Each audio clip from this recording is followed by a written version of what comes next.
ये लोगों को लिख रहे हैं हतोत्साहित करने वाला भी या 4-5 बयानबाजी लोग होता है। आपके चैनल पर डिबेट के लिए जुड़ते हैं। एक सेकंड रुकिए, ये रजत तौसीफ साहब, मेरा लिंक उसमें डला हुआ है, आप चाहें तो जुड़ सकते हैं। ये आरोप मत लगाइए कि ये 4-5 लोग ही जुड़ते हैं, हम जोड़ना चाहते हैं, लेकिन अब क्या है कि अगर मान लीजिए सैकड़ों लोग एक साथ जुड़ना चाहेंगे तो हमारे पास जो क्षमता है जोड़ने की, वो 10-12 लोगों की जोड़ने की है।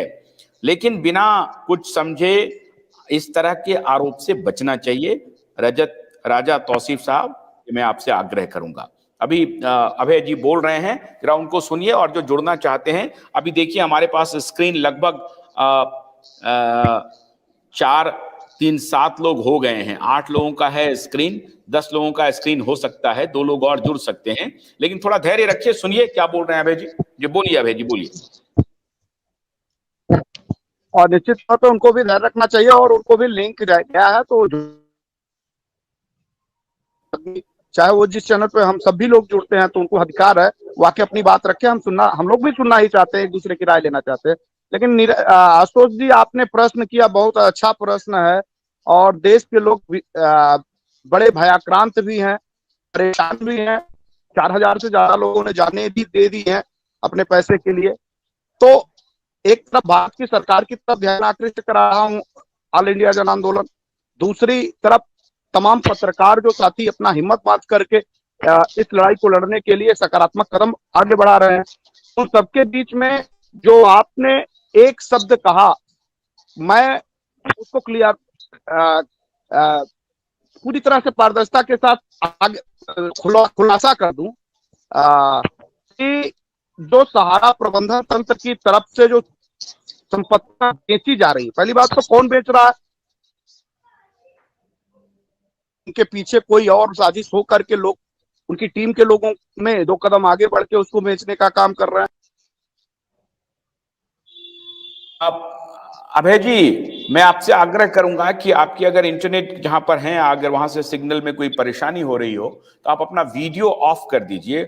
ऑडियो बहुत आराम से आते रहेगा, तो आप ऑडियो में बोलते रहिए, वीडियो ऑफ कर दीजिए, तो शायद कनेक्टिविटी बेहतर हो जाएगी। बोलिए।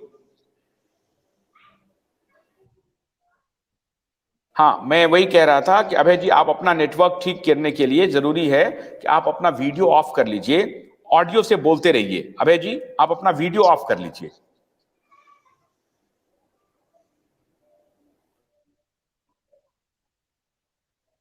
प्रभात, हाँ, अब इसमें से कौन लोग बोलना चाहेंगे? प्रभात बयाल साहब हैं। प्रभात जी, हाँ बोलिए प्रभात जी। जी सर, नमस्कार। नमस्कार प्रभात जी।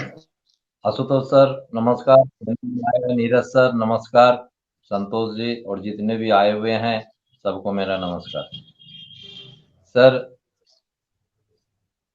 ये आप जो ये पहल किए हैं, वाकई ये बहुत अच्छा पहल है, लेकिन हम पूछना चाहते हैं कि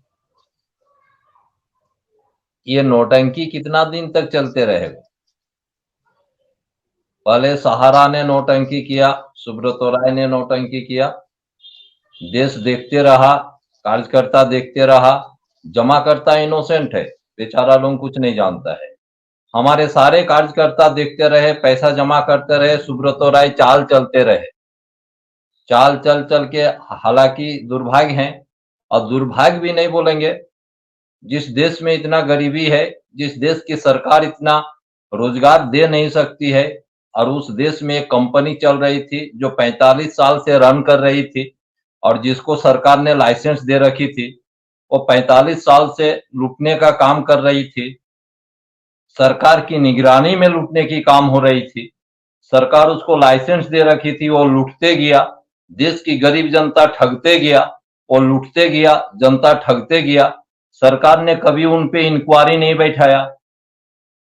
आज जो देश के 13 करोड़ जनताएं इन्वेस्टर हैं, जो पैसा लगाते गए, और इस जनता के पैसा सुब्रतो राय, आपके चैनल को हम खराब ऐसे को अपशब्द नहीं बोलेंगे, लेकिन वो इतना ठग व्यक्ति थे, और गरीब जनता का पैसा कलेक्शन करते हुए, जो दर्शक हमारे फेसबुक पे जुड़े हैं और ट्विटर पे हैं, एक्स पे हैं, मैं उनसे भी अपील कर रहा हूं कि यूट्यूब, ट्विटर और फेसबुक जहां भी दर्शक हैं हमारे, उनको आप शेयर करते जाइए। और ये जो डिबेट चल रहा है, इसको अगर आप कोशिश करेंगे टैग करने की होम मिनिस्टर साहब को, तो मेरे ख्याल से ज्यादा होगी। जितने लोग इस वीडियो को शेयर करेंगे और अधिक लोगों तक पहुंचाएंगे, आपका दबाव उतना बढ़ेगा और उसी प्रकार से सरकार के ऊपर दबाव बनेगा और सहारा इंडिया परिवार पर भी दबाव बनेगा।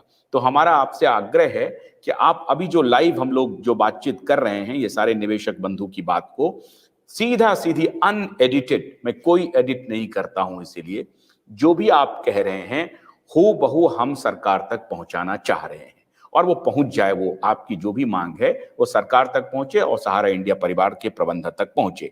इसलिए आपसे आग्रह है कि आप अधिक से अधिक इस वीडियो को शेयर कीजिए, फेसबुक पर भी, ट्विटर पे भी और यूट्यूब पे भी शेयर करते जाइए, टैग करते जाइए। जब तक ये लाइव चले तब तक आप लोग ये काम अगर करते रहेंगे तो अधिक से अधिक संख्या तक आप लोग पहुंचा पाएंगे अपनी बात को। जी बोलिए। हाँ सर, तो कहने का मतलब कि सुब्रतो राय और उसका प्रबंधन तंत्र लूटते गया। सरकार लाइसेंस दे रखी, सरकार लाइसेंस को रिन्यूअल करती गई, उनपे कभी इंक्वायरी नहीं की और गरीबों का पैसा लूट लूट के सरकार के पीछे, मंत्री के पीछे, सांसद के पीछे लुटाते रहे और ये लोग लूटते रहा पैसा और जनता को लूटते देते गया। बात रहा अब सुब्रतो राय मर गया, सारा पैसा हड़प के मर गया। शुरू से बोला था ये सहारा परिवार जो है ये इसका कोई मालिक नहीं है, ये एक ट्रस्टी है, सारा पैसा, लेकिन ये सब खोखला बात साबित हो रहा है। टोटल इसमें कोई वैल्यू नहीं है, सिर्फ और सिर्फ खोखला है। रहा सरकार क्या कर रही है, हम एक राइडर लगा रहे हैं, हम एक राइडर यहां पर लगा रहे हैं कि सब लूट लिया, लूट के मर गया, लूट के भाग गया, लूट के भाग गया, लूट के भाग गया। ये कहना आधा सच है। मेरा कहने का तात्पर्य है कि 2000, इसके पहले भी हमने ये बात उठाई थी, 1978 से सहारा इंडिया परिवार चिट फंड या नॉन बैंकिंग ऑपरेशन में थी। भोलानाथ का ब्रश कटर एक बैटरी चालित मशीन है जिसका चार्जिंग समय 3.5 घंटे है। यह 6 से 8 घंटे के प्रभावशाली संचालन समय का दावा करता है, जिससे यह एक बार चार्ज करने पर 16,000 वर्ग फुट गेहूं या चावल के खेतों को कुशलतापूर्वक काट सकता है, जबकि इसका पेट्रोल समकक्ष व्यक्ति उसी कार्य के लिए 1,000 रुपए मूल्य का पेट्रोल खर्च करता है।